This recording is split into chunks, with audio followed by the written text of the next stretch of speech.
ನಮಸ್ಕಾರ. ಆರೋಗ್ಯ ಕಾಳಜಿ ವೈದ್ಯಕೀಯ ಮಾತುಕತೆ ಕಾರ್ಯಕ್ರಮಕ್ಕೆ ಸ್ವಾಗತ. ನಾನು ಲಿಖಿತಾ ಪ್ರಜ್ವಲ್. ಇವತ್ತಿನ ನಮ್ಮ ಆರೋಗ್ಯ ಕಾಳಜಿ ವೈದ್ಯಕೀಯ ಮಾತುಕತೆ ಕಾರ್ಯಕ್ರಮದಲ್ಲಿ ವಿಶ್ವ ಕ್ಯಾನ್ಸರ್ ಅರಿವು ದಿನದ ವಿಶೇಷವಾಗಿ ಕ್ಯಾನ್ಸರ್ ರೋಗದ ಬಗ್ಗೆ ಮಾಹಿತಿಯನ್ನು ತಿಳ್ಕೊಳ್ಳಿಕ್ಕಿದ್ದೇವೆ. ಈ ಮಾಹಿತಿಯನ್ನು ನೀಡಲಿಕ್ಕೆ ನಮ್ಮ ಜೊತೆ ದಕ್ಷಿಣ ಕನ್ನಡ ಜಿಲ್ಲಾ ಸರ್ವೇಕ್ಷಣಾಧಿಕಾರಿ ಡಾಕ್ಟರ್ ನವೀನ್ ಚಂದ್ರ ಕುಲಾಲ್ ಅವರಿದ್ದಾರೆ. ಅವರನ್ನ ಕಾರ್ಯಕ್ರಮಕ್ಕೆ ಆತ್ಮೀಯವಾಗಿ ಸ್ವಾಗತಿಸೋಣ. ಡಾಕ್ಟರ್, ಕಾರ್ಯಕ್ರಮಕ್ಕೆ ಸ್ವಾಗತ. ಡಾಕ್ಟರ್, ಈಗ ಮೊದಲನೇದಾಗಿ ನಮ್ಮಲ್ಲಿ ಜಾಸ್ತಿ ತೊಂದರೆ ಕೊಡುವಂತ ಕ್ಯಾನ್ಸರ್ ಅಂತ ಏನಾದ್ರೂ ಇದೆಯಾ ಅಥವಾ ಯಾವುದು ಅಂತ?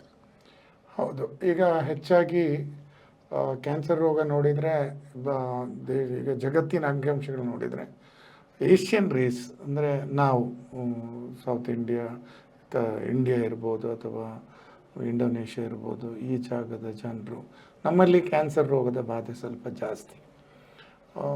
ಹೆಂಗಸರಲ್ಲಿ ಜಾಸ್ತಿ ಸ್ತನದ ಮತ್ತು ಸರ್ವಿಕ್ಸ್ ಅಥವಾ ಗರ್ಭಗಂಟದ ಕೊರಳಿನ ಕ್ಯಾನ್ಸರ್ ಕಂಡ್ರೆ, ಗಂಡಸರಲ್ಲಿ ಬಾಯಿದು ಕ್ಯಾನ್ಸರ್ ಅಥವಾ ನಮ್ಮ ಗಂಟಲಿನ ಕ್ಯಾನ್ಸರ್ ಕಾಣ್ತದೆ. ಅದೇ ರೀತಿ ಪ್ರಾಸ್ಟೇಟ್ ಕ್ಯಾನ್ಸರ್.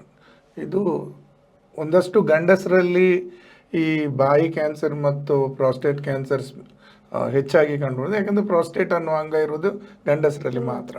ಹೆಂಗಸರಲ್ಲಿ ಜಾಸ್ತಿಯಾಗಿ ಬ್ರೆಸ್ಟ್ ಕ್ಯಾನ್ಸರ್ ಅಥವಾ ಸ್ತನದ ಕ್ಯಾನ್ಸರ್ ಮತ್ತು ಗರ್ಭಕೋಶದ ಕಂಠ ಅಂದರೆ ಅದರ ತುದಿ ಭಾಗದಲ್ಲಿ ಜಾಸ್ತಿ ಕ್ಯಾನ್ಸರ್ ಕಂಡುಬರುತ್ತೆ. ಸೊ ಇದು ಸುಮಾರು 11.8ರಷ್ಟು ಗಂಡಸರಲ್ಲಿ ಬಾಯಿ ಕ್ಯಾನ್ಸರ್ ಇದ್ದರೆ, ಹೆಂಗಸರಲ್ಲಿ ಸುಮಾರು 8ರಿಂದ 9% ಇದೆ. ಅದೇ ಈಗ ನಮ್ಮ ಇದಕ್ಕೆ ಬಂದರೆ, ಹೆಂಗಸರಲ್ಲಿರುವ ಬ್ರೆಸ್ಟ್ ಕ್ಯಾನ್ಸರ್ಗೆ ಬಂದರೆ ಇಟ್ ಈಸ್ ಸ್ಟಿಲ್ ಮೋರ್, 18%ನಷ್ಟು ಜನರಲ್ಲಿ ಕಂಡುಬರುತ್ತೆ. 25%ನಷ್ಟು ಜನರಲ್ಲಿ ಬ್ರೆಸ್ಟ್ ಕಂಡು ಬಂದರೆ ಕ್ಯಾನ್ಸರ್ ಆಲ್ಮೋಸ್ಟ್ 18%ಅಲ್ಲಿ ಕಂಡುಬರುತ್ತೆ. ಅಂದರೆ ಪರ್ ಲ್ಯಾಕ್ 18%ಗಿಂತಲೂ 18 ಜನರು 1 ಲಕ್ಷದಲ್ಲಿ ಬರುತ್ತೆ. ನಾನು ಕರೆಕ್ಷನ್ ಮಾಡಬೇಕಾದ್ರೆ ಖಂಡಿತವಾಗಿ ಇದೊಂದು ದೊಡ್ಡ ನಂಬರ್. 18 ಜನರಿಗೆ 1 ಲಕ್ಷದಲ್ಲಿ ಬರ್ತಾ ಇದೆ ಅಂತ ಹೇಳಿದ್ರೆ ಅದರ ಬಗ್ಗೆ ಒಂದಷ್ಟು ತಿಳ್ಕೊಳ್ಳೋದು, ಅದರ ಬಗ್ಗೆ ಜಾಗರೂಕತರಾಗೋದು ತುಂಬಾನೇ ಅಗತ್ಯ. ಆದ್ರೆ ಈಗ ಜಾಸ್ತಿ ನೀವು ಹೇಳಿದಾಗೆ ಮಹಿಳೆಯರಲ್ಲಿ ಪುರುಷರಲ್ಲಿ ಇಬ್ಬರಲ್ಲೂ ಕ್ಯಾನ್ಸರ್ಗಳು ಕಂಡು ಬರ್ತದೆ. ಆದ್ರೆ ಯಾವ ಏಜ್ ಅಲ್ಲಿ ನಿಂತಿದೆ, ಅಥವಾ ಮಹಿಳೆಯರಲ್ಲಿ ಯಾವ ಏಜ್ ಅಲ್ಲಿ ಕ್ಯಾನ್ಸರ್ ಕಂಡು ಬರುವುದು, ಅಥವಾ ಪುರುಷರಲ್ಲಿ ಯಾವ ಏಜ್ ಅಲ್ಲಿ? ಈಗ ಹೆಚ್ಚಾಗಿ ಪ್ರಾಸ್ಟೇಟ್ ಕ್ಯಾನ್ಸರ್ ಅಥವಾ ಬಾಯಿಯ ಕ್ಯಾನ್ಸರ್ ಹೆಚ್ಚಾಗಿ ವಯಸ್ಕರಲ್ಲೇ ಕಂಡು ಬರುತ್ತೆ. ಯಾಕಂತ ಹೇಳಿದ್ರೆ ಈ ಬಾಯಿ ಕ್ಯಾನ್ಸರ್ನ ಮುಖ್ಯ ಮೂಲ ಹೆಚ್ಚಾಗಿ 100ರಲ್ಲಿ 90% ತಂಬಾಕು ಸೇವನೆ. ತಂಬಾಕು ಸೇವನೆ ಹೆಚ್ಚಾಗಿ ವಯಸ್ಕರಲ್ಲೇ ಜಾಸ್ತಿ ಇರೋದ್ರಿಂದ ವಯಸ್ಕರಲ್ಲಿ ಈ ರೋಗ ಜಾಸ್ತಿ ಇರ್ತದೆ. ಈ ಕ್ಯಾನ್ಸರ್ ಅನ್ನೋದು ತುಂಬ ವೈವಿಧ್ಯವಾಗಿ ಕಾಡುವಂಥ ಒಂದು ರೋಗ. ಹಾಗೆ ನೋಡಿದರೆ ಒಬ್ಬ ವ್ಯಕ್ತಿಗೆ ಮೆದುಳಿನ ಕ್ಯಾನ್ಸರ್ ಬರ್ಬೋದು, ಟ್ಯೂಮರ್ ಆಗಿ ಕ್ಯಾನ್ಸರ್ ಆಗ್ಬೋದು, ರಕ್ತದ ಕಣಗಳಲ್ಲಿ ಬೇರೆ ಬೇರೆ ಕಣಗಳು ಹೆಚ್ಚು ಕಮ್ಮಿ ಆಗಿ ಅದರಲ್ಲಿ ಕ್ಯಾನ್ಸರ್ ಬರ್ಬೋದು, ಎಲುಬಲ್ಲೂ ಕ್ಯಾನ್ಸರ್ ಬರ್ಬೋದು, ಲಿವರ್ ಕ್ಯಾನ್ಸರ್ ಬರುತ್ತೆ. ಲಿವರ್ ಅಂತೇಳಿ ಪಿತ್ತಜನಕಾಂಗದಲ್ಲಿ, ಪ್ಯಾಂಕ್ರಿಯಾಸ್ ಅಂತ ಇದೆ, ಅಂದರೆ ನಮ್ಮ ಇನ್ಸುಲಿನ್ ಉತ್ಪತ್ತಿ ಮಾಡುವಂಥ ಅಂಗ, ಅದರಲ್ಲೂ ಕ್ಯಾನ್ಸರ್ ಕಂಡು ಬರುತ್ತೆ. ಈ ಮೂತ್ರಕೋಶದಲ್ಲೂ ಕ್ಯಾನ್ಸರ್ ಇರುತ್ತೆ, ಕಿಡ್ನಿಯಲ್ಲೂ ಕ್ಯಾನ್ಸರ್ ಅಂತ ಹೇಳಿದರೆ ನಮ್ಮ ಇರುವ ಜೀವಕೋಶಗಳು ಅನಿಯಮಿತವಾಗಿ ಬೆಳೆಯೋದು. ಇರುವ ಜೀವಕೋಶಗಳು ಒಂದಷ್ಟು ಸವಿತದೆ, ಹೊಸ್ತು ಬರ್ತದೆ, ಹಳತು ಸತ್ತೋಗ್ತದೆ, ಹೊಸ್ತು ಬರ್ತೋಗ್ತದೆ. ಇದು ಒಂದು ನಾರ್ಮಲ್ ರುಟೀನ್ ವಿಷಯ. ಆದರೆ ಒಮ್ಮಿಂದೊಮ್ಮೆಗೆ 100 ಪಟ್ಟು ಜೀವಕೋಶ ಚೇಂಜ್ ಆಗೋದ್ರಲ್ಲಿ 10,000 ಪಟ್ಟು ಚೇಂಜ್ ಆದರೆ ಆಗ ಅಂಗಾಂಶದಲ್ಲಿ ದುರ್ಮಾಂಸ ಬೆಳಿತೀವಿ, ಅಥವಾ ಕನ್ನಡದಲ್ಲಿ ನಾವು ಸುಲಭವಾಗಿ ದುರ್ಮಾಂಸ ಅಂತ ಹೇಳ್ತೇವೆ. ಸೊ ಈ ರೀತಿಯ ಒಂದು ವ್ಯವಸ್ಥೆ ಯಾವ ಅಂಗದಲ್ಲೂ ಬರ್ಬೋದು, ದೇಹದ ಯಾವ ಭಾಗದಲ್ಲಿ ಬರ್ಬೋದು. ಆಗ್ಲೇ ಹೇಳಿದಾಗೆ ರಕ್ತದಲ್ಲಿ ಬರ್ಬೋದು, ಎಲುಬಲ್ಲಿ ಬರ್ಬೋದು, ಲಿವರ್ ಅಲ್ಲಿ ಬರ್ಬೋದು, ಪ್ಯಾಂಕ್ರಿಯಸ್ ಅಲ್ಲಿ ಬರ್ಬೋದು, ಸ್ತನದಲ್ಲಿ ಬರ್ಬೋದು, ಈವನ್ ಗಂಡಸರ ವೃಷಣದಲ್ಲೂ ಕಂಡು ಬರುವಂತ ಕ್ಯಾನ್ಸರ್ ಕೂಡ ಇದೆ. ಆದರೆ ನಾವು ಜಾಸ್ತಿ ಪ್ರಿವಿಲೆನ್ಸ್ ರೇಟ್ ಜಾಸ್ತಿ ಇರುವುದು ಯಾವುದಕ್ಕೆ ಅಂತ ಹೇಳಿದ್ರೆ, ಖಂಡಿತವಾಗಿಯೂ ಈಗ ಸರ್ಕಾರ ಜಾಸ್ತಿ ಫೋಕಸ್ ಮಾಡೋದು ಒಂದು ಬಾಯಿ ಕ್ಯಾನ್ಸರ್, ಬಾಯಿ ಹುಣ್ಣಿನ ಅಥವಾ ಬಾಯಿಯಲ್ಲಿ ಬರುವಂಥ ಕ್ಯಾನ್ಸರ್ ಅಥವಾ ಓರಲ್ ಕ್ಯಾನ್ಸರ್ ಅಂತ ಹೇಳ್ತೀವಿ. ಇದರ ಬಗ್ಗೆ ಜಾಸ್ತಿ ನಾವು ಯೋಚಿಸ್ತಾ ಇದ್ದೇವೆ. ಯಾಕೆಂತ ಹೇಳಿದ್ರೆ, ಯಾಕೆ ಇದರ ಬಗ್ಗೆ ಯೋಚಿಸ್ತೇವೆ ಅಂತ ಹೇಳಿದ್ರೆ, ಬಾಯಿಯ ಕ್ಯಾನ್ಸರನ್ನು ತಡೆಗಟ್ಟಲಿಕ್ಕೆ ಸಾಧ್ಯ ಇದೆ, ಅಥವಾ ಅದನ್ನು ಗುಣಪಡಿಸಲಿಕ್ಕೂ ಸಾಧ್ಯ ಇದೆ. ಈ ವರ್ಷದ ಥೀಮೇ ಅದು ಯುನೈಟೆಡ್ ಬೈ ಯುನಿಕ್ ಅಂತ. ಅಂದರೆ ಪ್ರತಿಯೊಬ್ಬ ವ್ಯಕ್ತಿಗೂ ಕ್ಯಾನ್ಸರ್ ಬೇರೆ ಬೇರೆ ರೀತಿ ಇರ್ಬೋದು. ಈಗ ಒಬ್ಬನಿಗೆ ಬಂದ ಕ್ಯಾನ್ಸರ್ ಈಗ ಅಂಟು ಜಾಟಿ ಅಲ್ಲ. ಈಗ ಶೀತ ಜ್ವರ ಆದ್ರೆ ಒಬ್ಬನಿಗೆ ಬರುತ್ತೆ, ಇನ್ನೊಬ್ಬರಿಗೆ ಬರುತ್ತೆ. ಸೊ ನಾವೀಗ 10 ಜನ ಇದ್ರೆ 10 ಜನರಿಗೆ ಒಂದೇ ರೀತಿ ರೋಗ ಬರ್ಬೋದು. ಬಟ್ ಕ್ಯಾನ್ಸರ್ ಪ್ರತಿಯೊಬ್ಬರಲ್ಲಿ ಬೇರೆ ಬೇರೆ ರೀತಿ, ಬೇರೆ ಬೇರೆ ಅಂಗಗಳಲ್ಲಿ ಬರ್ಬೋದು, ಹಾಗೂ ಬೇರೆ ಬೇರೆ ರೀತಿಯಲ್ಲಿ ಅದು ಪ್ರಕಟಗೊಳ್ಬಹುದು. ಒಬ್ಬರಿಂದ ಒಬ್ಬರಿಗೆ ಇದೇ ರೀತಿ ಬರಬೇಕು ಅಂತ ಹೇಳಲಿಕ್ಕೆ ಆಗೋದಿಲ್ಲ. ಒಬ್ಬನಿಗೆ ಲಕ್ಷಣಗಳು ಬೇಗ ಇರ್ಬೋದು, ಅಲ್ಲದೆ ಅದರದ್ದು ಬೆಳೆಯುವ ಪರಿ ಕೂಡ, ಆ ಅಂಗ ದುರ್ಮಾಂಸ ಬೆಳೆಯುವುದು ಕೂಡ ವ್ಯಕ್ತಿಯಿಂದ ವ್ಯಕ್ತಿಗೆ ಬೇರೆ ಇರ್ಬೋದು. ಸೊ ಅದು ಯುನೈಟೆಡ್ ಬೈ ಯುನಿಕ್ ಅನ್ನೋ ಒಂದು ಹೊಸ ಸ್ಲೋಗನ್ ತಗೊಂಡ್ಬಂದಿದ್ದಾರೆ ಈ ಸಲ ಜಗತ್ತು WHO. 2000 ಇಸ್ವಿಯಲ್ಲಿ ನಮ್ಮ ಫ್ರಾನ್ಸ್ ದೇಶದಲ್ಲಿ ಇದರಲ್ಲಿ ಮೊದಲ ಬಾರಿಗೆ ಈ ರೀತಿಯ ಒಂದು ಕ್ಯಾನ್ಸರ್ ಅವೇರ್ನೆಸ್ ಮಾಡಬೇಕು ಅನ್ನೋ ಒಂದು ಥಾಟ್ ಬಂತು, ಒಂದು ಚಿಂತನೆ ಬಂತು. ಆ ನಿಟ್ಟಿನಲ್ಲಿ ಆ ದಿನದ ನೆನಪಿಗಾಗಿ ಈ ಫೆಬ್ರವರಿ 4 ನಾವು ವರ್ಲ್ಡ್ ಕ್ಯಾನ್ಸರ್ ಅವೇರ್ನೆಸ್ ಡೇ ಅಂತ ಮಾಡ್ತೇವೆ. ಪ್ರತಿ ವರ್ಷ ಫೆಬ್ರವರಿ 4 ವಿಶೇಷವಾಗಿ ನೀವು ನೋಡಿರ್ಬೋದು, ಆ ಪರ್ಪಲ್ ಒಂದು ರಿಬ್ಬನ್ ಅನ್ನೆಲ್ಲ ಮಾಡಿ.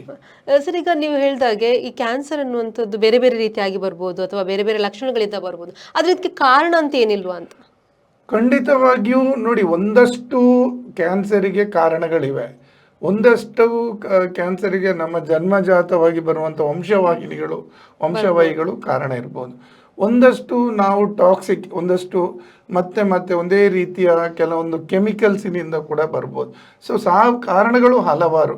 ಆದರೆ ನಾವು ಇಲ್ಲಿ ಏನನ್ನು ಯೋಚಿಸಬೇಕು ಅಂತ ಹೇಳಿದ್ರೆ, ತಡೆಗಟ್ಟಬಹುದಾದ ಕಾರಣಗಳು ಯಾವುವು, ತಡೆಗಟ್ಟಲಾರದಂಥ ಕಾರಣಗಳು. ಈಗ ವಂಶವಾಹಿಯಿಂದ ಬರೋದು, ನಾವು ಹೇಗೂ ಹುಟ್ಟಿ ಆಯ್ತು, ನಮ್ಮ ತಂದೆ ಅಥವಾ ನಮ್ಮ ಅಜ್ಜಂದಿರಿಂದ ಯಾವುದಾದ್ರೂ ಒಂದು ಅವರ ಜೀನಲ್ಲಿ ಒಂದು ಕ್ಯಾನ್ಸರ್ ಕಾಯಿಲೆಯ ಸಾಧ್ಯತೆ ಜಾಸ್ತಿ ಇದ್ರೆ ಅದು ನಮಗೆ ಖಂಡಿತ ಬರುತ್ತೆ. ಸೊ ಆಗ ನಾವೇನು ಮಾಡ್ಬೋದು, ಅದರ ಬಗ್ಗೆ ಜಾಗರೂಕತೆಯಾಗಿ ಮತ್ತೆ ನಮ್ಮನ್ನು ನಾವು ಸ್ಕ್ರೀನಿಂಗ್ ಮಾಡಿಸ್ಕೊಳ್ಬೋದು. ಸ್ಕ್ರೀನಿಂಗ್ ಅಂತ ಹೇಳಿದ್ರೆ ಮತ್ತೆ ಪರೀಕ್ಷೆ ಮಾಡಿಕೊಂಡು ನಮ್ಮಲ್ಲಿ ಬಂದಿದ ಅಂತ ನೋಡ್ತಾ ಇರ್ಬೋದು. ಈಗ ನೋಡ್ತಾ ಇರಬೇಕು. ಯಾಕೆ ಅಂತ ಹೇಳಿದ್ರೆ, ಕ್ಯಾನ್ಸರ್ನಲ್ಲಿ ಒಂದು ತುಂಬ ದೊಡ್ಡ ವಿಷಯ ಅಂತ ಹೇಳಿದ್ರೆ, ನೀವು ಎಷ್ಟು ಬೇಗ ಪತ್ತೆ ಹಚ್ತೀರಿ ಅಷ್ಟು ಗುಣಪಡಿಸುವ ಸಾಧ್ಯತೆ ಜಾಸ್ತಿ ಇದೆ. ಅಂದ್ರೆ ನೀವು ಕೇಳಿರ್ಬೋದು, ಸಾಕಷ್ಟು ಜನ ಹೇಳ್ತಾರೆ ಅದು 4ನೇ ಸ್ಟೇಜ್ ಉಂಟು, 2ನೇ ಸ್ಟೇಜ್ ಉಂಟು. ಸೊ ಯಾವಾಗ ನಾವು ಬೇಗ ಒಂದು ರೋಗವನ್ನು ಪತ್ತೆ ಹಚ್ತೀವೋ ಆಗ ಅದರ ಗುಣಪಡಿಸುವ ವ್ಯವಸ್ಥೆ ತುಂಬಾ ಜಾಸ್ತಿ ಇರ್ತದೆ. ಅಂದ್ರೆ ಈಗ ಸ್ಟೇಜ್ ಅಂದ್ರೆ ಯಾವ ರೀತಿಯಾಗಿ, ಅಂದ್ರೆ ಈಗ ಒಬ್ಬ ವ್ಯಕ್ತಿಗೆ ಕ್ಯಾನ್ಸರ್ ಬಂದು ಅವನು ಎಷ್ಟು ಟೈಮ್ ವರೆಗೆ ಒಂದು ಗುಣಪಡಿಸಬಹುದು ಅಥವಾ ಗುಣಪಡಿಸ್ಲಿಕ್ಕೆ ಆಗದ ಟೈಮ್ ಯಾವುದು ಅಂತ? ಈಗ ಹೆಚ್ಚಾಗಿ ಇದು ತುಂಬಾ ಕ್ಲಿಷ್ಟಕರವಾದ ಪ್ರಶ್ನೆ. ಯಾಕೆಂತ ಹೇಳಿದ್ರೆ, ಈಗ ನಾವೀಗ ಬಾಯಿ ಹುಣ್ಣಿದ್ದೇ ತಗೊಳ್ಳುವ. ಬಾಯಿಯಲ್ಲಿ ನೀವು ಒಂದು ಯೋಚಿಸಿ, ಬಾಯಲ್ಲಿ ಒಂದು ಚಿಕ್ಕ ಒಂದು ಗಡ್ಡೆ ರೀತಿಯಲ್ಲಿ ನಾಲಿಗೆಯಲ್ಲೋ ಅಥವಾ ಒಸಡಲ್ಲೋ ಬಂತು. ಆಗ ನಾವೇನು ಮಾಡ್ತೀವಿ, ಹೆಚ್ಚಾಗಿ ಫಸ್ಟಿಗೆ ಅದಕ್ಕೇನೋ ಮಲಾಮ್ ಹಚ್ತೀವಿ ಅಥವಾ ಹತ್ತಿರದ ವೈದ್ಯರಲ್ಲಿ ಅರ್ಧಂಬರ್ಧ ಹೇಳ್ತೇವೆ, ಅಥವಾ ಒಂದು ಸ್ವಲ್ಪ ಆಗಿದೆ ನನಗೆ, ಏನು ತೊಂದರೆ ಇಲ್ಲ, ಒಂದು ಜಸ್ಟ್ ಮಾತ್ರೆ ಕೊಡಿ, ನೋವಿನ ಮಾತ್ರೆ ಕೊಡಿ.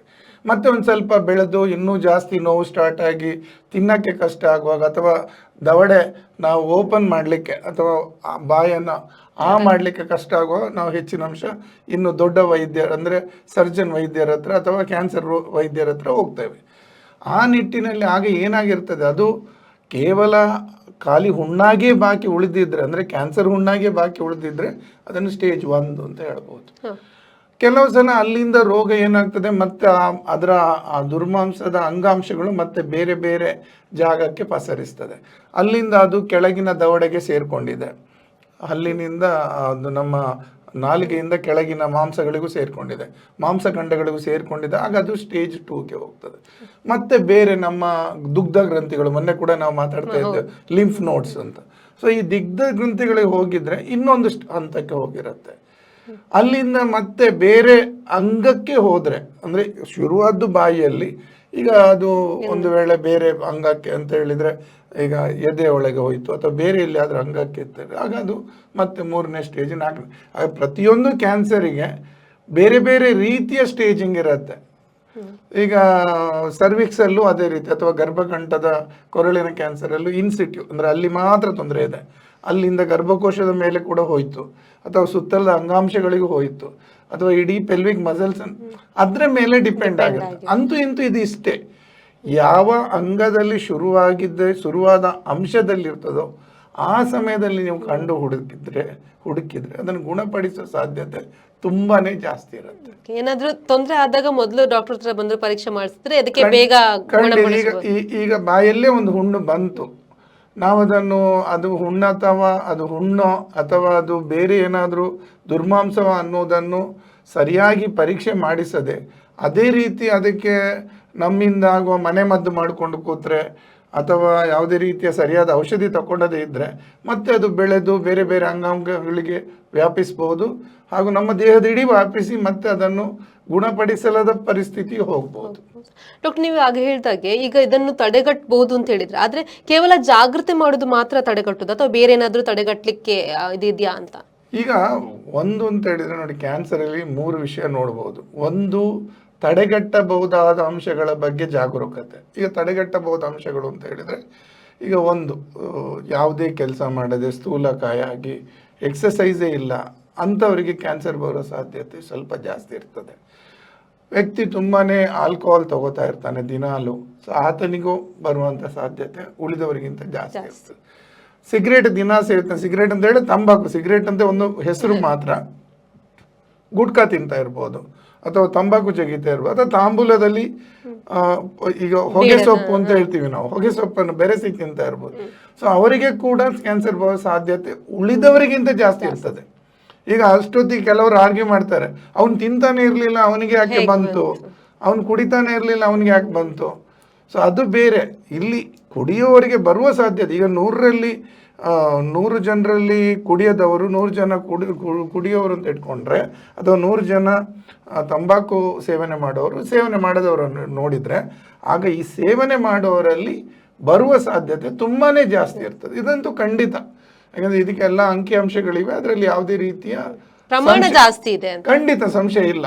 ಈಗ ಸಿಗರೇಟ್ ಎಳೆಯೋರಲ್ಲಿ ಬಾಯಿದು ಮಾತ್ರ ಅಲ್ಲ, ಎದೆಯ ಲಂಗ್ಸ್ ಕ್ಯಾನ್ಸರ್ ಕೂಡ ಬರ್ಬೋದು, ಶ್ವಾಸಕೋಶದ ಕ್ಯಾನ್ಸರ್ ಬರ್ಬೋದು, ಗಂಟಲಿನ ನಮ್ಮ ಅನ್ನನಾಳಗಳ ಕ್ಯಾನ್ಸರ್ ಬರ್ಬೋದು, ಗಂಟಲಿನ ವಾಯ್ಸ್ ಬಾಕ್ಸ್ ಅಂತ ಹೇಳ್ತೀವಿ ನಾವು, ಮಾತಾಡ್ಲಿಕ್ಕೆ ನಮಗೆ ಧ್ವನಿ ಪೆಟ್ಟಿಗೆದ್ದು ಕ್ಯಾನ್ಸರ್ ಕೂಡ ಬರ್ಬೋದು.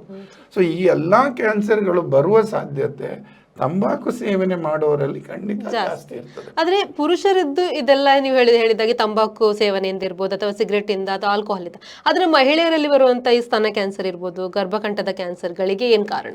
ಈಗ ಒಂದನೇದಾಗಿ ಒಂದಷ್ಟು ಈ ವಂಶವಾಹಿನಿಯಾಗಿ ಬರುವ ಸಾಧ್ಯತೆ, ಇನ್ನೊಂದಷ್ಟು ಅವರು ಈಗ ಮದುವೆಯಾಗಿ ಮಕ್ಕಳಿಗೆ ಹಾಲು ಉಡಿಸಿದ ತಾಯಂದ್ರಲ್ಲಿ ಸ್ತನದ ಕ್ಯಾನ್ಸರ್ ಬರುವ ಸಾಧ್ಯತೆ ಒಂದಷ್ಟು ಕಮ್ಮಿ.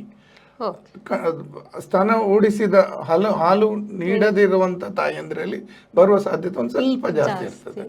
ಅದೇ ರೀತಿ ತನ್ನ ಸ್ವಚ್ಛತೆಯ ಬಗ್ಗೆ ಜಾಸ್ತಿ ಗಮನ ಕೊಟ್ಟಂಥ ಸ್ತ್ರೀಯರಲ್ಲಿ ಮುಟ್ಟಿನ ಸಮಯದಲ್ಲಿ ಅವರಲ್ಲಿ ಈ ಗರ್ಭಕೊರಳಿನ ಕ್ಯಾನ್ಸರ್ ಬರುವ ಸಾಧ್ಯತೆ ತುಂಬಾ ಕಮ್ಮಿ ಇರುತ್ತೆ. ಈಗ ನಾವು ಪ್ಯಾಪ್ಸ್ಮಿಯರ್ ಅಂತ ಮಾಡ್ತಾರೆ. ಪ್ಯಾಪ್ಸ್ಮಿಯರ್ ಅಂದರೆ 30 ವರ್ಷದ ನಂತರ ಪ್ಯಾಪ್ಸ್ಮಿಯರನ್ನು ಮಾಡಿಸಿದರೆ ಒಳ್ಳೆಯದು. ಅಂದರೆ ಒಂದಷ್ಟು ನಿರ್ದಿಷ್ಟ ಸಮಯದಲ್ಲಿ ಒಂದು ಸಲ ಗರ್ಭಕಂಠದ ಕೊರಳನ್ನು ಪರೀಕ್ಷೆ ಮಾಡಿ ಅಲ್ಲಿ ಏನಾದರೂ ಅಸಹಜವಾದ ಅಂಗಾಂಶ ಬೆಳೆದಿದ ಅಂತ ನೋಡ್ತಾರೆ. ನೋಡಿ ಅದರಲ್ಲಿ ಏನಾದರೂ ತೊಂದರೆ ಇದ್ದರೆ ಆಗ ಬೇಗನೆ ಔಷಧಿ ತಗೋಬಹುದು. ಸೊ ಅದೇ ರೀತಿ ಎದೆಯಲ್ಲಿ ಕೂಡ ಯಾವುದಾದ್ರೂ ಗಂಟುಗಳಿದ್ದರೆ, ಈಗ ಸ್ತನದಲ್ಲಿ ಯಾವುದಾದ್ರೂ ಗಂಟು ಇದ್ದರೆ ಆ ಗಂಟುಗಳು ಬೆಳೀತಾ ಇದೆಯಾ ಅಥವಾ ಅದು ಒಂದು ಸೈಡಿಂದ ಇನ್ನೊಂದು ಸೈಡಿಗೆ ಅಲುಗಾಡ್ತಾ ಇದೆಯಾ ಅಥವಾ ಗಟ್ಟಿಯಾಗಿದೆಯಾ, ಇದರ ಬಗ್ಗೆ ಅವರವರೇ ಪರೀಕ್ಷೆ ಮಾಡ್ಕೊಳ್ಬೋದು.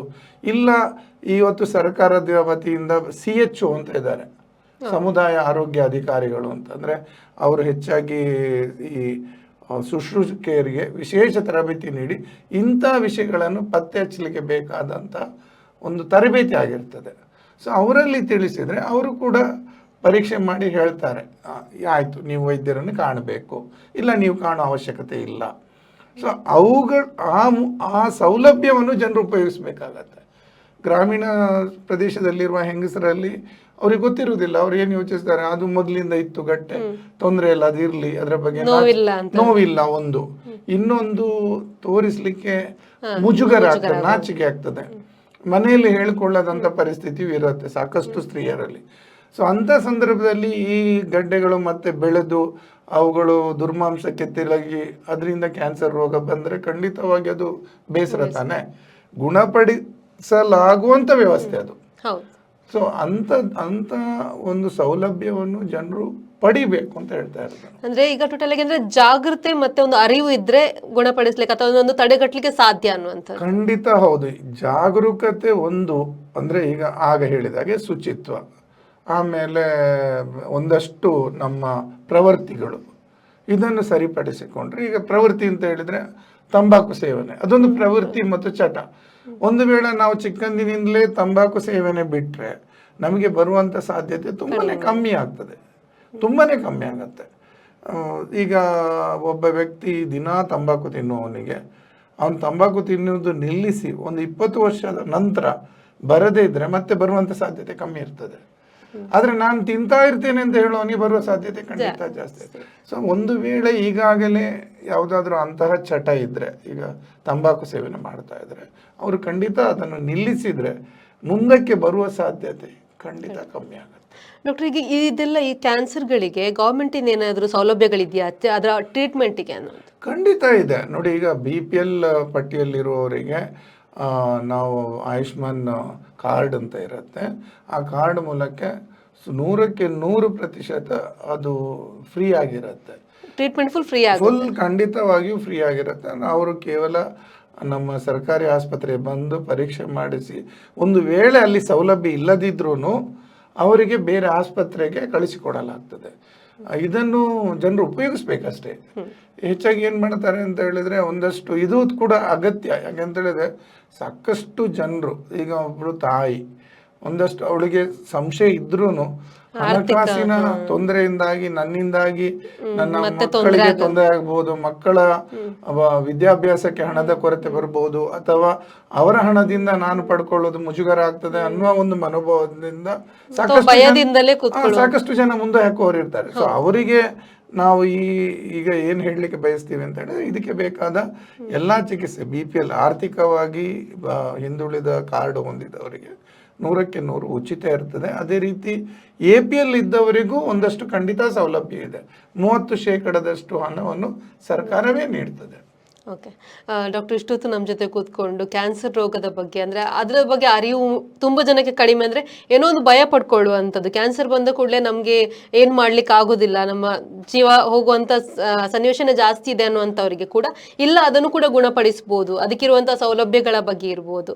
ಸಂಪೂರ್ಣವಾಗಿ ಮಾಹಿತಿನ ನೀಡಿದ್ದಕ್ಕೆ ಧನ್ಯವಾದಗಳು. Thank you.